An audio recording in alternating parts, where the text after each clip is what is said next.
بسم اللہ الرحمن الرحیم۔ السلام علیکم بختاور اسلامک ٹی وی کے معزز ناظرین، امید کرتی ہوں کہ اللہ پاک کے فضل و کرم سے آپ سب خیر و عافیت سے ہوں گے۔ ویڈیو شروع کرنے سے پہلے میری چھوٹی سی آپ سے گزارش ہے کہ ایک بار درود پاک پڑھ کر نبی کریم صلی اللہ علیہ وآلہ وسلم کی خدمت میں پیش کریں۔ آج ہم بات کریں گے کہ ماہ رمضان میں جو لوگ سحری کر کے سو جاتے ہیں ان کے کیا نقصانات ہیں۔ جو لوگ نماز فجر کے بعد سو جاتے ہیں، حضرت علی رضی اللہ عنہ نے ارشاد فرمایا ہے، حضرت عائشہ رضی اللہ عنہ کی مشہور روایت بھی ہے، پھر جب مؤذن اذان فجر دے کر خاموش ہو جاتا اور فجر طلوع ہو جاتی یعنی صبح کی روشنی پھیلنے لگتی تو آپ صلی اللہ علیہ وسلم کھڑے ہوتے اور 2 رکعتیں ہلکی یعنی کہ فجر کی سنتے پڑھتے۔ اس کے بعد آپ اپنی دھیانی کروٹ پر لیٹ جاتے تھے جہاں تک کہ مؤذن اقامت کہنے کی اجازت حاصل کرنے کے لیے آپ صلی اللہ علیہ وسلم کے پاس آتا تو آپ صلی اللہ علیہ وسلم نماز کے لیے مسجد تشریف لے جاتے۔ حضرت عثمان رضی اللہ تعالیٰ سے مروی کہ نبی کریم صلی اللہ علیہ وسلم نے فرمایا، صبح کی نماز کے بعد سورج نکلنے تک ذکر خدا مندی میں لگے رہنا رزق ذلق میں زیادہ پیسے نفع ہے۔ اس بات سے یہ مطلب کہ رزق میں دنیا کے کونے کونے میں پھرتا رہے۔ ایک حدیث میں آتا کہ ابو داؤد سلیمان فارسی رضی اللہ عنہ نے فرمایا، فاطمۃ الزہرا عنہ بیان کرتی ہیں کہ میں صبح کے وقت سوئی ہوئی تھی کہ نبی کریم صلی اللہ علیہ وآلہ وسلم میرے پاس سے گزرے اور آپ نے مجھے پاؤں سے ہلایا، پھر فرمایا، بیٹی اٹھو، اپنے رب کی طرف سے رزق کی تقسیم میں شامل ہو جاؤ اور غفلت شوار لوگوں کی عادت اختیار نہ کرو۔ اللہ تعالیٰ طلوع فجر سے طلوع آفتاب تک لوگوں کو رزق تقسیم کرتے ہیں۔ حضرت انس بن مالک رضی اللہ عنہ کی روایت ہے، ترجمہ تلاش رزق کی خاطر نماز فجر سے طلوع آفتاب تک مت سویا کرو۔ حضرت ان سے اس کی وضاحت طلب کی گئی تو فرمایا کہ اس وقت سحری کے وقت یعنی کہ صبح کے وقت 70 مرتبہ تسبیح تکبیر استغفار کرنے سے روزی میں برکت ہوتی ہے۔ حضرت علی رضی اللہ عنہ کی روایت ہے، ترجمہ زمین کی سطح پر کیے جانے والے 3 کاموں کی وجہ سے زمین اپنی تکلیف کا اظہار کرتی ہے، ناحق خون بہنے سے اور وہ غسل جو زنا کے ارتکاب کرنے کے بعد کیا جائے اور طلوع آفتاب سے پہلے سونے سے۔ حضرت ابو ہریرہ فرماتے ہیں کہ ہم صبح کی نماز پڑھنے کے بعد حضرت عبداللہ بن مسعود رضی اللہ تعالیٰ عنہ کی طرف گئے اور دروازے سے سلام کیا تو انہوں نے ہمیں اجازت دے دی، مگر ہم تھوڑی دیر دروازے کے ٹھہرے رہے تو ایک باندی آئی اور اس نے کہا کہ تم اندر کیوں نہیں داخل ہو رہے؟ تو پھر ہم اندر داخل ہوئے تو حضرت عبداللہ بیٹھے تسبیح پڑھ رہے تھے اور انہوں نے فرمایا کہ تمہیں کس چیز نے اندر آنے سے روکا ہے جبکہ تمہیں اجازت دے دی گئی تھی؟ تو ہم نے کہا کہ کوئی بات نہیں سوائے اس کے کہ ہم نے خیال کیا کہ گھر والوں میں سے کوئی سو رہا ہو۔ تو عبداللہ نے فرمایا کہ تم نے ابن ام عبد کے گھر والوں کے بارے میں غفلت کا گمان کیا۔ راوی نے کہا پھر حضرت عبداللہ نے تسبیح پڑھنی شروع کر دی یہاں تک کہ پھر خیال ہوا کہ سورج نکل گیا ہے۔ تو باندی نے فرمایا، دیکھو کیا سورج نکل آیا ہے؟ تو روایت میں ہے کہ اللہ تبارک تعالیٰ صبح صادق سے لے کر طلوع آفتاب تک مخلوق کے لیے رزق تقسیم کرتے ہیں، یعنی جو لوگ اس پورے وقت میں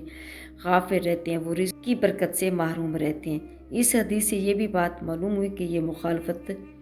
صبح صادق سے لے کر طلوع آفتاب تک پورے درمیانی وقت میں سونے میں ہے اور اس وقت سونا غفلت شوار لوگوں کا رویہ اسی طرح سنت کے بھی خلاف ہے۔ نبی کریم صلی اللہ علیہ وسلم کا طریقہ کار یہ تھا کہ جب وہ فجر کی نماز پڑھ لیتے طلوع فجر تک اپنی جگہ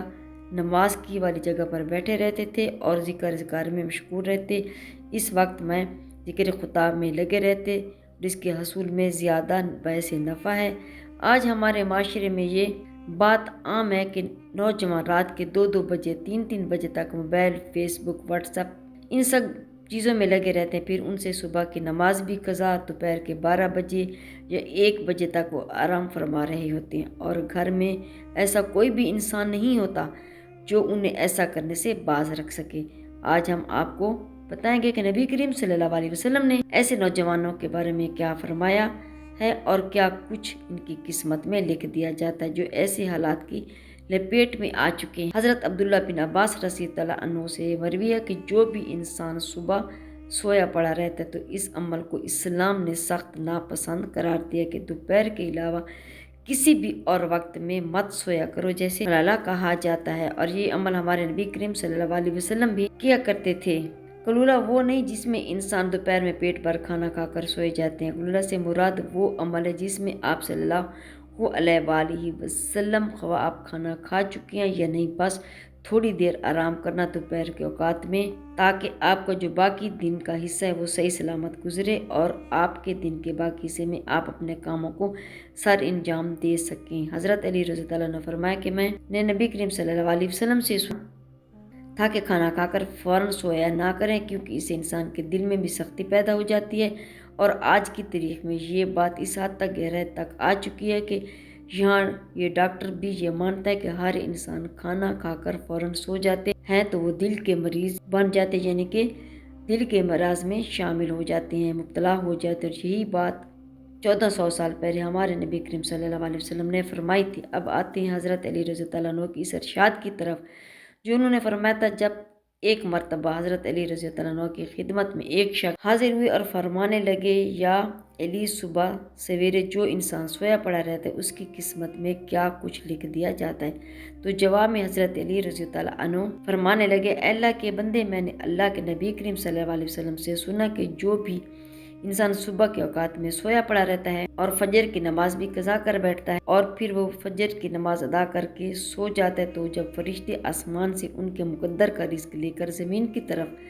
آتے ہیں اور وہ رزق انسانوں میں بانٹنے لگ جاتے ہیں تو وہ انسان سوئے ہوتے ہیں۔ اسی وجہ سے وہ فرشتے وہ رزق واپس اپنے ساتھ لے کر آسمان کی طرف لوٹ جاتے ہیں، اور جب وہ نیند سے فارغ ہو کر اٹھتا ہے، بیدار ہوتا ہے، تب ایسے لوگ رزق کی تنگی کی شکایت کرتے پھرتے ہیں۔ آپ نے دیکھا ہوگا کہ جب اکثر لوگ رزق کی تنگی کی شکایت کرتے ہیں، آپ ذرا ان سے پوچھ کر دیکھیں، یہ صرف ایک آزمانے کے لیے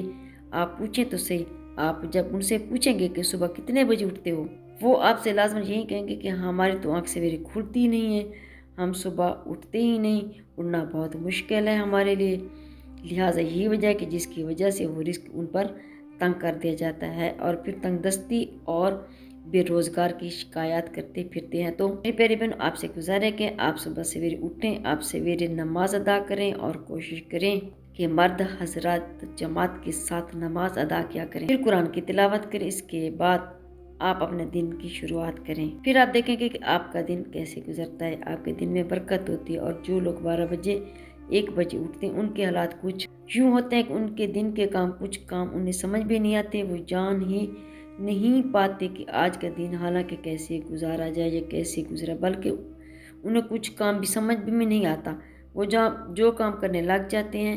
اور پھر پلک چمکتے شام اور مغرب کی اذان ہونے لگتی ہے۔ اور جو انسان سویرے جاگتے ہیں وہ اپنے کام بھرپور طریقے سے سر انجام دیتے ہیں، ان کی رزق میں بھی برکت ہوتی ہے اور وہ ایک پرسکون اور خوشحال زندگی بسر کرتے ہیں۔ ان کی تندرستی کی بھی کوئی شکایت نہیں رہتی، وہ تندرست رہتے ہیں اور کوئی بیماری وغیرہ بھی ان کو نہیں ہوتی، اور وہ ہر بیماری سے فارغ ہوتے ہیں۔ اللہ پاک ہمیں بھی دین کی سمجھ اور توفیق عطا فرمائے۔ میری پیاری بہنوں، ماہ رمضان کی آمد ہے، سحری کرنے کے بعد آپ نے سونا نہیں ہے، بلکہ اللہ تعالیٰ سے دعائیں مانگنے ہیں اپنے لیے، اپنے پیاروں کے لیے۔ جب سحری کر لیں تو آپ نے قرآن پاک کی تلاوت کرنی ہے، تلاوت کے بعد اللہ تعالیٰ سے اپنے بخشش کے لیے، اپنے گناہوں کے لیے استغفار پڑھتے رہیں یہاں تک کہ سورج نکل آئے۔ میری پیاری بہنوں، میری کوشش تو یہ ہوتی ہے کہ اچھی اچھی ویڈیو لے کے آپ کی خدمت میں پیش کروں تاکہ آپ اسے زیادہ سے زیادہ فائدہ اٹھا سکیں، اور میری ویڈیو دوسروں کے ساتھ شیئر کر دیا کریں تاکہ دوسرے بہن بھائی بھی اسے فائدہ اٹھا سکیں۔ میری پیاری بہنوں، جمعے والے دن دعاؤں کا اہتمام کیا جاتا ہے، جس بہن بھائی نے دعا کروانی ہو وہ کمنٹس میں اپنا نام ضرور لکھ دیں۔ جزاک اللہ۔